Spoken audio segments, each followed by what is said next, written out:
a lot of games, sort of the end stretch is kind of dull, and I end up not really wanting to complete it, and I'm really feeling that with this.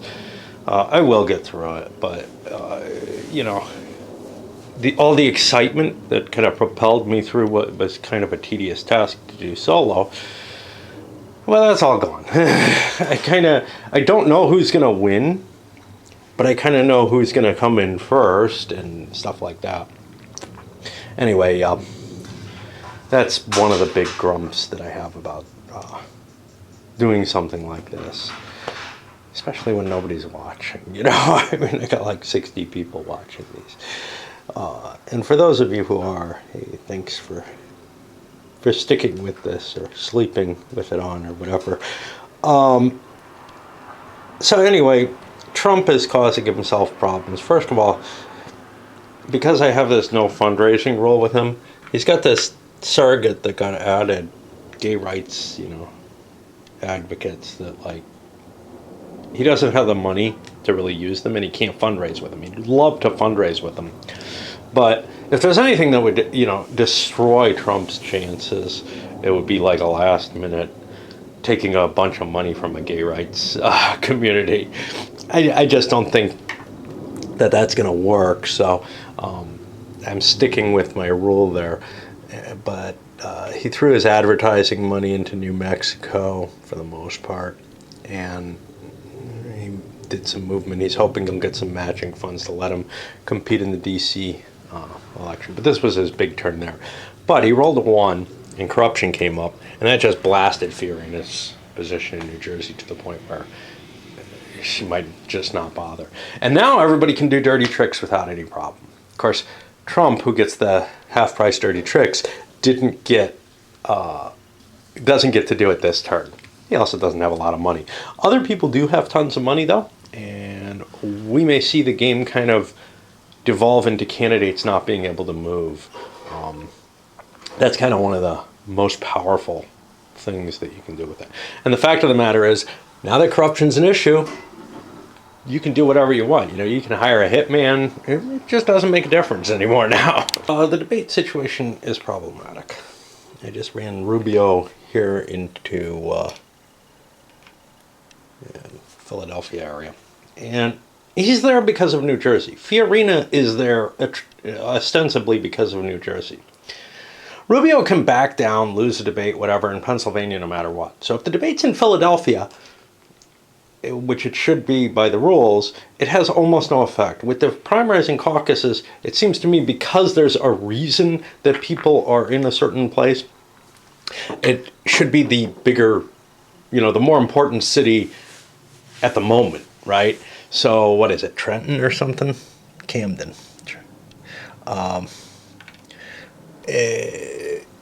Is 3 times the value, of Philadelphia, essentially. So I'm going to force it to be there, which is kind of to Rubio's disadvantage because he wouldn't mind throwing away votes in Pennsylvania, but he is going to have to be more careful in the New Jersey because he's just thrown a bunch of points in. By the way, he's going all out there. We got 580 points. I've seen California go up in the 1,000, above 1,000, just as a matter of, if it's contested, it's so valuable, it's so worth fighting so hard for. But instead, the 2 biggest money piles that were free, because Cruz committed himself to California early, went into New Jersey, and that became the big fight. The big money is there, and, California's votes are just going to go by the wayside. Another thing that I see as a criticism is the lack of ideology for a state, right? So if the right card comes up or the right events come up, the candidates are affected by the state. But for the most part, people don't just start with a huge, boulder to try to roll up the hill based on their issues. Now, for unknown candidates, that's fine, except that, like, if they start campaigning in the area, they will become known. And that's kind of the problem I have is the mechanisms that the game uses to represent the issues just don't represent reality properly in terms of how someone going on the campaign trail will be. Certainly, they can downplay what are sort of their major issues or whatever when they're in the wrong markets. But, fundamentally, certain candidates are going to have a harder time getting their message across. And the game is all about is more about the mechanisms of the electoral politics. And that's what I've added to it even. I mean, it doesn't really do that very well. Than it is about the issue-driven focus. Now, the funny thing about this particular game is the one that is the most issue-related, right? And this is fundamental to the game. The base game has the issues in it. They're the way of handling this, and it's something that's missing from all the other games, but this one just didn't get it right. And I feel like that's one of the underlying flaws that is just too much to try to fix and try to patch this system together. It's and this is why the game attracts me so much, is like Europa Universalis, like even to a lesser extent La Grande Guerre, like a lot of the games that I really, really play, La Révolution Française. Why does the Zero-Wish get a ball? Well, because they tended to do this. The audacious and overambitious attempt to model something without really nailing it down very well, and just continually throwing more and more stuff at it and not getting it perfect. Now compare this to A World at War, which I covered recently, and I have a lot of grumps about A World at War. It's got a lot of crap patched on and everything, but it's been tweaked and every little nut's been tightened so that all these bolted on pieces actually do give you something fairly believable. But with this game, I think if you did electoral politics in 200 pages in that manner, you could get the same. But this game doesn't manage that. And it also doesn't manage that sort of success at the simplified level, right? There's just nowhere where this game really works. But I find that compelling in some way. Failures are what make me most interested in the game. You'll see that again, when I look at Blood Royale, which doesn't try to do something so intricately, but it hints at it. When I played Civil War, the hinting at the leader system there, it seemed like, oh yeah, but that doesn't really reflect how the leaders were actually used. Halleck and Fremont, etc. weren't all gathered in St. Louis to go have a party, or in Springfield, Ohio, or something like that, right? No, they kind of had to be used. Well, sometimes they do in that game, but usually you just create a little, bar for them and let them hang out there. Anyway, it's when something gives a hint towards what I'd really love to see and then falls on its face that I'm most drawn to a game. And that's what this has managed to do throughout my life. Now, I think this playing, and maybe there had been previous ones where I came to this decision, has convinced me that no, it just can't be done. Maybe that's why I didn't go as far as I did on this one, and it took me, waiting 15 years, since the last time I played this, maybe, and that's not because, I don't want to play it. No, it's because my life intervened in a way that it became difficult, and then I bought tons and tons of games. But yeah, it's I think I can dismiss it now in a way that I couldn't before, and that I can say, I've tinkered with this enough that I'd have a better chance of making my own game than of making this one work. Interesting side of that is something like Empires of the Middle Ages, where I feel like I've tinkered with it to the extent to which the game can be tinkered with without redesigning the game, gotten to something I think is reasonable, and then it's sort of drifted from my tastes because I no longer can improve on it in my own play. I still play it. It still comes up. Same with Pax Britannica. I feel like I've exhausted the attempts to fix it, and that's where I am here. So anyway, one of the things that happens here, getting back to the game itself and the play, is both Bush and Rubio are so committed to New Jersey with ×6, ×7 multipliers. They've thrown so much of their money into there that they almost can't afford to back away from it. Now, if New Jersey is a winner-take-all, which it is, Bush has to make the calculation, can he possibly beat Rubio now? Because Rubio's above 500 points. He actually presented an interesting question for Bush, because given that he's going to have to back down here to Fiorina, and the amount of points that he could channel in, he actually came out below Rubio. But within the margin of error, which is to say, this debate, because this one's not going to happen. Oh, actually, Rubio would have had to back down here as well because of Bush coming in. So that it still would have been, Bush was in second place by sheer votes, but this debate is what decided it between a couple of surrogates. And if either side withdrew from it, there were enough, it was a close enough margin that there were enough points that Rubio would lose if he withdrew from it. But Bush had to actually win it, because Rubio was ahead by a tiny amount in points, even with those big multipliers, with everything thrown in. And that was kind of cool. Anyway, here's where we get with the points on it. Cruz is at 197. Bush ends up eking it out to 99, which pretty much means he's probably going to outlast Rubio. But Carson is the first drop.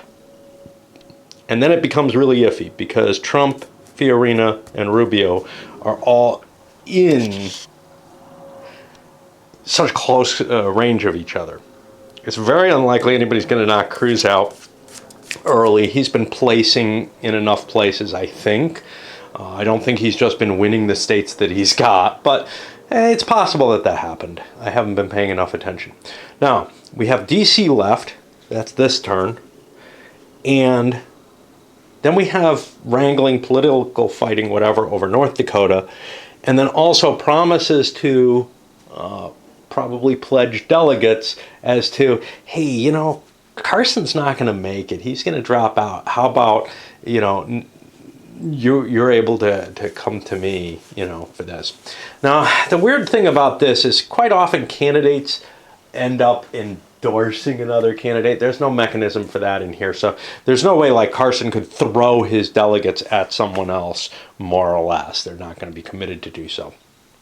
But generally, delegates are swayed by the person who they're committed to's vote, request in those cases. That's just not going to happen.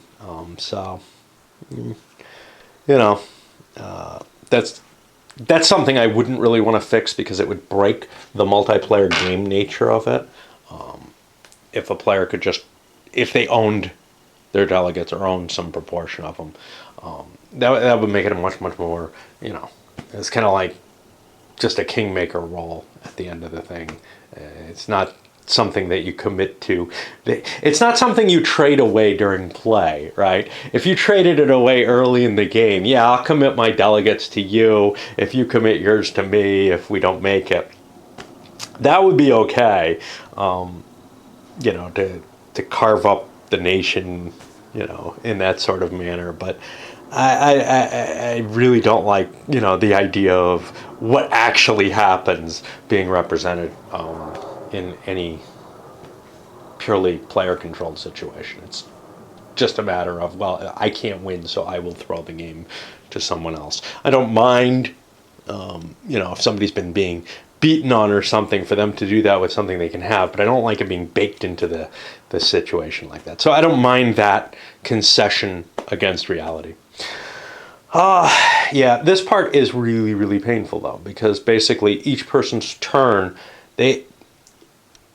even in the base game, each person's turn, they're basically very concerned with, well, what does everybody else have? Where can I eke out a few extra points? And I just don't want to even do it, but we'll continue. I wish it was over after this.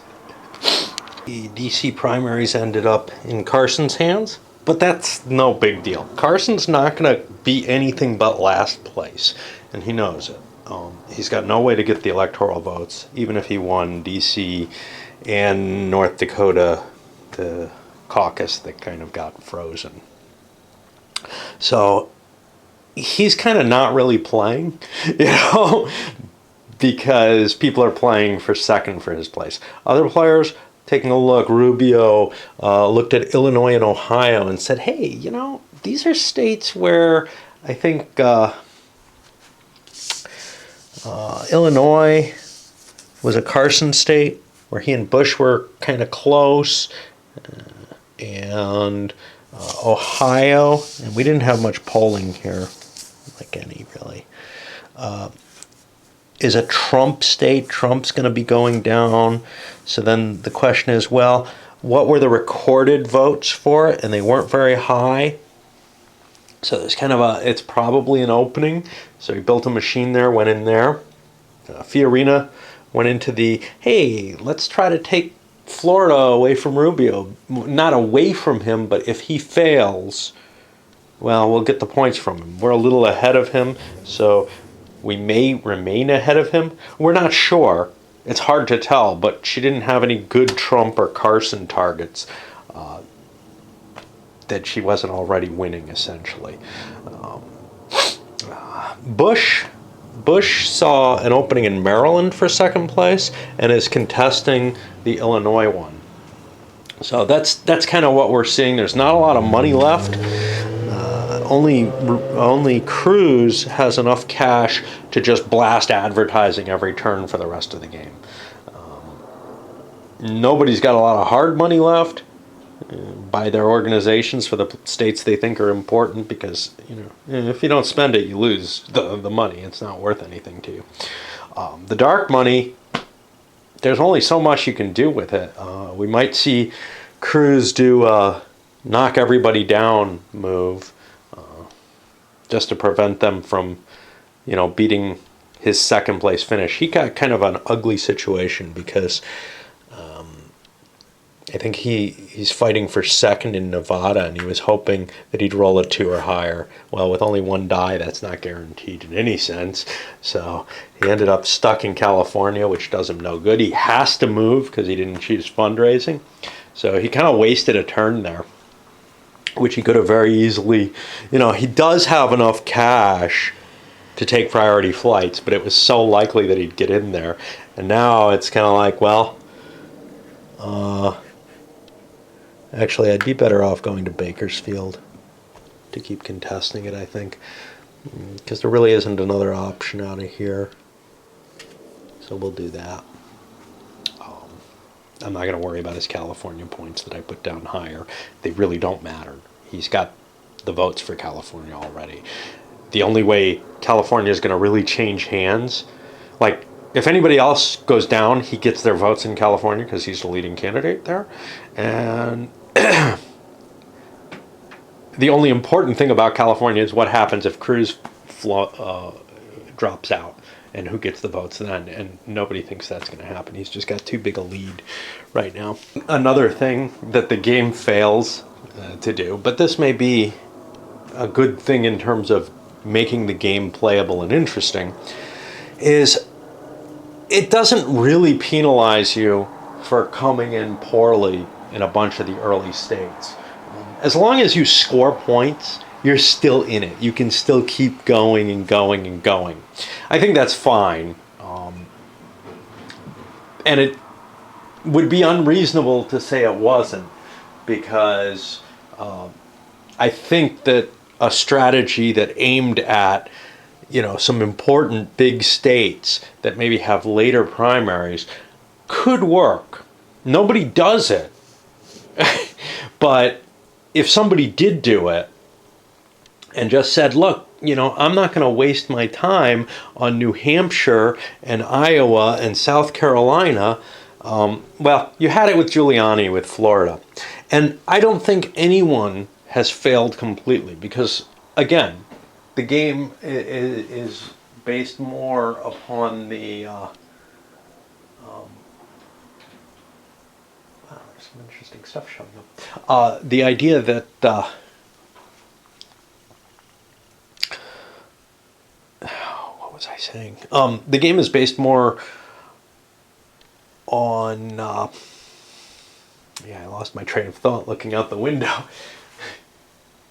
Some stuff I can't quite recognize in that truck.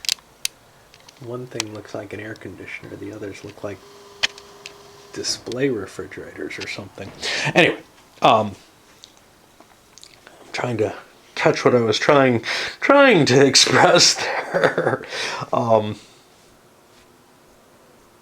And I think I've just lost it. Yep.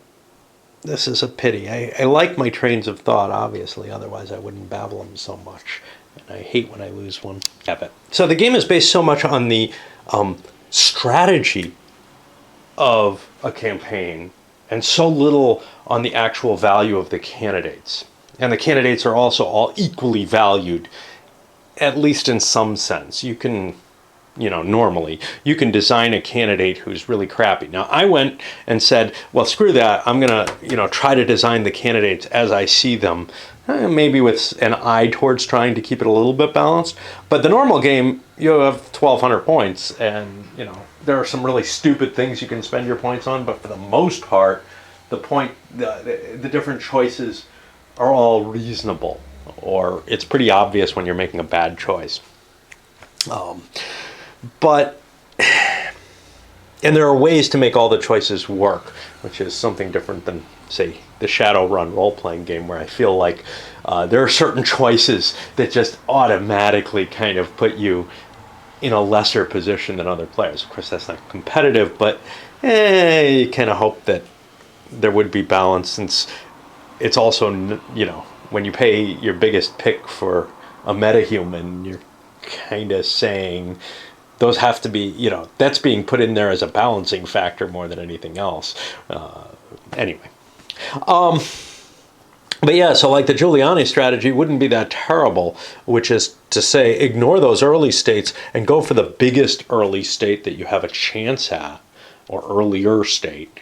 And, when Giuliani was obviously not gaining traction there, even though he was campaigning, that's something that wouldn't happen in this game, because if you just visit these cities, you get your points, and as long as you put your money into your multipliers and everything, boom, you're in, you'll make it. But his campaign went nowhere because he just didn't have the appeal that it was expected he would have. And that's kind of the thing, is I feel like there should be more randomness to there. I guess there's a possibility that a terrible couple of events could kind of knock your character out value-wise according to the strategy you took. But I have never seen anyone, even in the primaries and caucuses game, where you can like choke on money if you don't keep investing it, in advertising to make sure that you place in those states, where players really had any reason to drop out. Everybody ends up with some value. Now, this is pretty much a blowout. Cruz has so many more points than anyone else. And I've seen blowouts like this happen before, but that doesn't make you have any real reason to drop out, right? It's not like you're saying, oh, I'm not winning any states, which is usually the case for the lesser tier candidates, is the one or, the two or three front runners in the candidacy take everything. They take the top slots. Now, it may be possible, like you saw in Iowa, where Ron Paul was able to score some votes there, where Rick Santorum was able to bank a huge quantity there. You might see a Mike Huckabee this time around score fairly large there, assuming things shake out a little differently.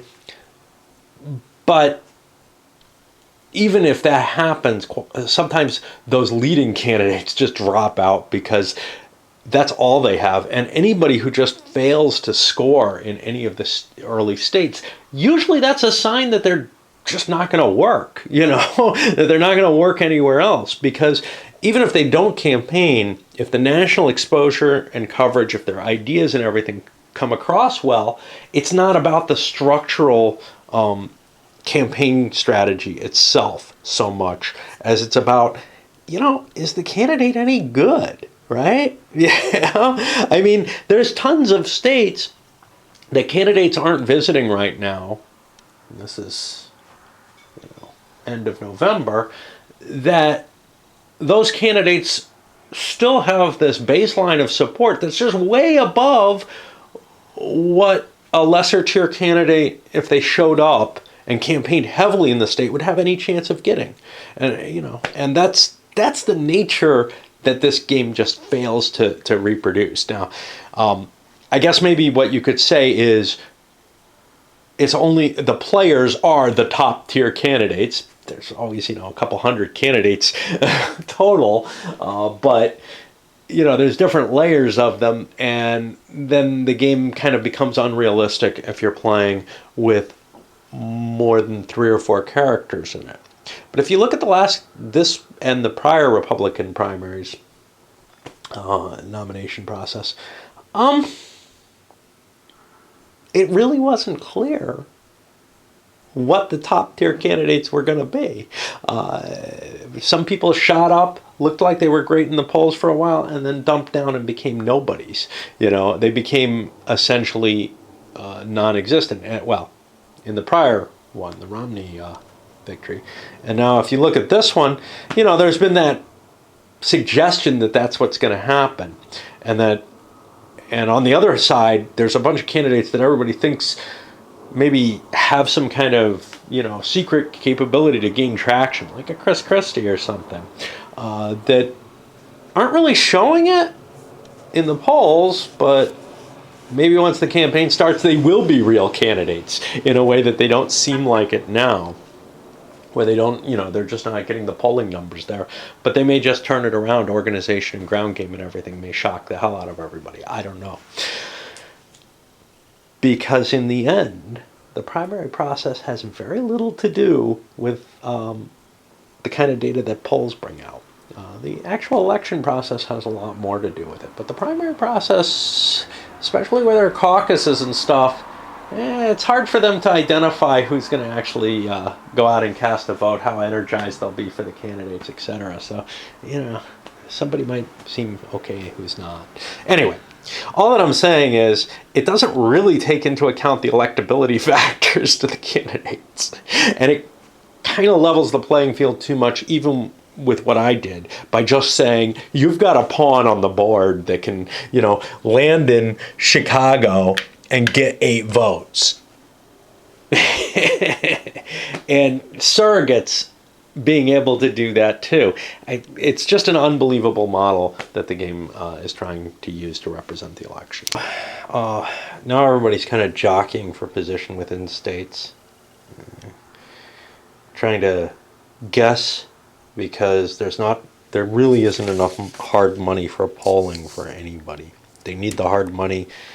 They can put surrogates on the board for a couple of turns, fly them out. Those are expensive. Spending the money on polling on the information seems questionable when you can look at what the votes were when the election was called and probably have a fair idea of what the actual values are from that. What you don't know is if somebody else is playing in it, but you can tell somebody's playing in it when they move to it. So, for example, Bush is increasing his effort in Illinois with another surrogate, and he's moved into Louisiana, which he thinks is important. Carson, because he thinks he's out of it, he went big into North Dakota, and everybody's like, well, it's just not worth putting a major effort in to come in second there. It's only 3 electoral votes. Coming in first, second is probably worthwhile too. And people might do that on the last move. Trump in particular is kind of stuck with what the hell do I do? Everybody's laying down. Cruz unleashed his cannon and said, okay, well, I've got, $50 left. He advertised in Florida and spent much of the rest of the money. He's still got around 20. I forgot that 3 there. On dirty tricks, there's no possible harm from it because no one can bring up corruption possibly. And he's frozen every single candidate that didn't go this turn. He could have done this last turn for more strategic candidate choices, but, whatever. Now, that doesn't mean the players don't get a turn. They just don't get to roll for those things. So they'll be able to throw some advertising money. I don't know what he did, shut down the airlines or something. I have no idea. And Bush basically with nothing they can do except advertise. Each blew their $5. I think Bush has an extra, Rubio had an extra buck he could have polled with, but it turned out he's going to come out ahead in Illinois anyway, but Bush didn't have a buck to poll, so he can't tell whether or not that money was wasted. Now we're at the end of the campaign. North Dakota is going to go in favor of, let's see, this is winner take all because it's the, you know, it's not the actual caucus, it's just, hey, there was a tie. Now ties normally, like I said, get resolved by die rolls, but so that's going to give Carson 41, which will still put him in last place. Now what we're going to do is we go through, we look at all the values, and we say, okay, Carson's in last place, so he gets dropped from the race, but his electoral votes have to be assigned to other people. Now, what you would do in the normal game, because every state is winner take all in that, is you'd go through one by one on this list, and whoever has the highest votes, actually, we wouldn't have these committed votes. We'd go through one by one on each state, and whoever has the highest votes, we'd calculate this out. And now we're in the drop-off era, where everybody reveals their vote, and now, okay, well, Carson's in last, he gets dropped, and we look at his states, and the states that he collected, whoever's, you know, in second place in those states gets the votes. There'll be a die roll off, if there's a tie there, and we're going to do that exactly the same way here, with the only difference being that instead of all the votes of the states converting over, it's just the votes that are assigned to that candidate. So I have to kind of be careful and see where his 41 votes came from and roll them off. So let's say we start working our way down. Okay, so he has a vote here in Connecticut. So who has the most points in Connecticut? Looks like Cruz. So what I'm going to do, and I'm going to keep a little count of the Carson votes that are disappearing, but I'm going to give a point over to Cruz. And now that point has been allocated, and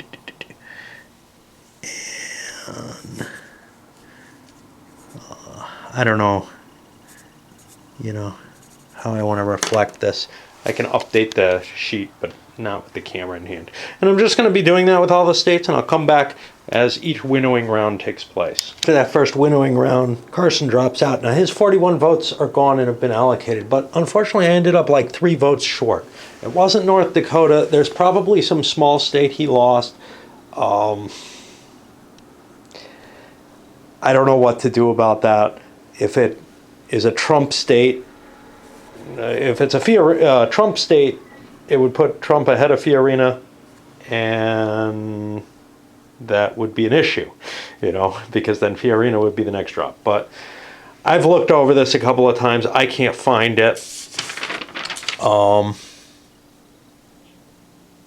probably haven't looked too hard. Like Indiana, I see I don't have any votes recorded for. There's probably some little state that, oh, there's an Alabama vote for Carson I didn't catch. So now it's at two votes that I didn't catch. I got to get rid of that. That's going to go, it looks like, probably to Rubio. Nope, Bush gets that. Bush got enough points later on somehow that he beat out Rubio there. So there goes Carson's vote. Bush is up 1, so this is now 101. That means it's a 2-vote difference. It's not enough to do anything other than tie. If I can find it, I'll find it, but I don't think I can. Which means now we'll drop Trump, and his votes get assigned in the second round. Now where the extra Carson votes were, and I allocated them. I don't remember where they ended up. It looks like Cruz, but we got a lot of rewrites.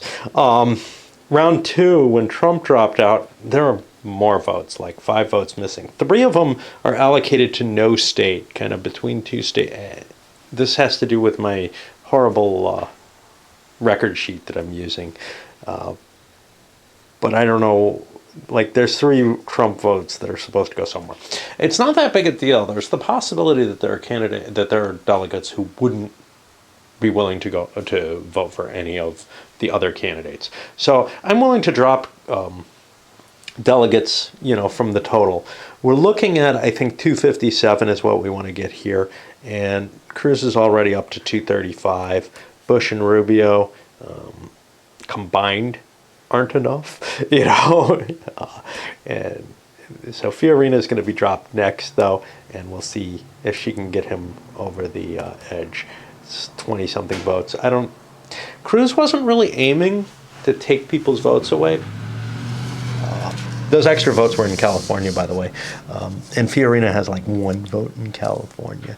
I don't know what we're looking at for her. Like Georgia is big, and that's going to go to Rubio. So Cruz may not be positioned well for second place finishes. He may have been so successful at the first place finishes that he actually doesn't have the capability to hold on to his lead. But it's a pretty big lead, so that seems unlikely. We'll see what pushes him over. The vast majority of Fiorina's electoral votes went over into the Rubio-Bush side of things, so Cruz didn't quite make it. He's some 10 points behind, winning, right? But Rubio and Bush would each have to, Bush is getting dropped, and so Rubio is going to have to get almost all of Bush's points. I don't think that's going to happen. In fact, we can check New York State, which Rubio has a negative score in, and Cruz has a positive score, and it is enough electoral votes to say that all of Bush's votes there are going to swing over. And Bush is sitting on 21 votes there, which is enough to complete it. So Cruz ends up coasting along to victory. I'm not going to score it completely out. I don't, like I said, I've made some math errors already and some tracking errors already. So we're not going to get some kind of precise value if that was going to be important. One of the biggest things to Cruz, maybe if we had the full value, we could see how important it really was the rush to New Jersey instead of California. Nobody thought they could take him in California. In some cases, that was a couple of bucks difference in terms of being able to reach an organization level where they felt that either Bush or Rubio had a shot of getting in there. So that was pretty big, I mean, if they had competed directly there and been able to overpass him, which given the luck of 2 bad cards that came into play about it, etc., it could have swung the election. I've babbled on and on about how I feel about both the game and the modifications. As to the modifications, I think mainly I had probably decided that this wasn't worth modding after considering some of the issues in a previous play that I had made. This is the furthest I've gone towards trying to modify it, and I feel like I guess the killer to the whole thing is the issues and the way that they're implemented in the game, and that would have to be entirely replaced. And that's more than I'm willing to do. There are a lot of other little things that could still be done, like taking away the I go, you go type formatting to the game, or at the very least, somehow generating the events that come up prior to anybody going. I think the game probably works at its best in its at least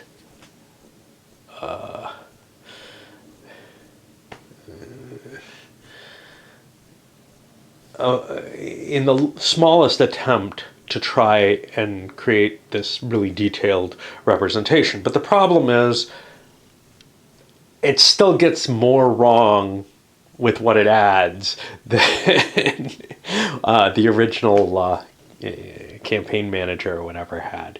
Campaign Manager was a shits and giggles light little game, somewhat simpler than the basic game of this, and really provides a most of the enjoyment factor. This one hints at so much, but as you begin to dissect what's going on, you say, there's just nothing that can be done about it. The issues, for example, provide an unrealistic level of effect. There's no national effects for the most part. Everything's based on where your pawn is, and it just, that's very seldomly representative. There may be a few instances where someone, does something horrible in one state and it really bothers, it's more of a local news issue. But this is a presidential primary. It affects everyone. Everybody's paying some attention to the news, not just the people who are local. It's not like a governor who may someday run for president saying something that pisses off his own local area or some other local area or whatever. This is, everything's under the microscope here, and the game just does not represent the reality of a campaign in the era of television. Maybe it represents things in a much, much earlier era in some ways, but it's obviously not designed in that way. Anyway, the modifications that I've put in place are insufficient. I see hints at things that could help, but I also see what look like insurmountable problems to the game. One of which is the core conceit from the old Campaign Manager, which is you walk into a city and you score points based on the size of that city. That is definitely something of an effect. There is an effect to pressing the palms and all that, but not to the degree that the game bases it on. Much more is a matter of, what your positions are and how they correspond with the actual states. So you're just not going to see certain candidates be able to win certain states, no matter how many times they go in there and say things that are completely opposite to what the people of that state believe. And that's the fundamental flaw to the game, is that it kind of seems to assume that all the candidates are equally capable of convincing every single state that it should vote for them, with limited differences by the issues. And those limited differences can be ridiculously effective. So, for example, when Cruz was sitting in California and there was a shooting, well, California turned out to really despise him all at once. He can overcome that, and he was able to, but it's just like, wouldn't most of the country hear about that? And wouldn't most of the country be affected by it? Especially since if somebody else had gun rights over here, they would also be affected over in the states that they're near. It's not like the incident happened in a particular state, in which case it might make some sense that state and a few surrounding localities would be, really turned by this dramatic instance. No, it's where the candidate's standing. And that just, is almost unimportant. Okay. I'll come back with a review, and but most of the interesting information is really through the playthrough and testing out the the modifications, and really beginning to see where the system still is going to fall apart as far as I'm concerned.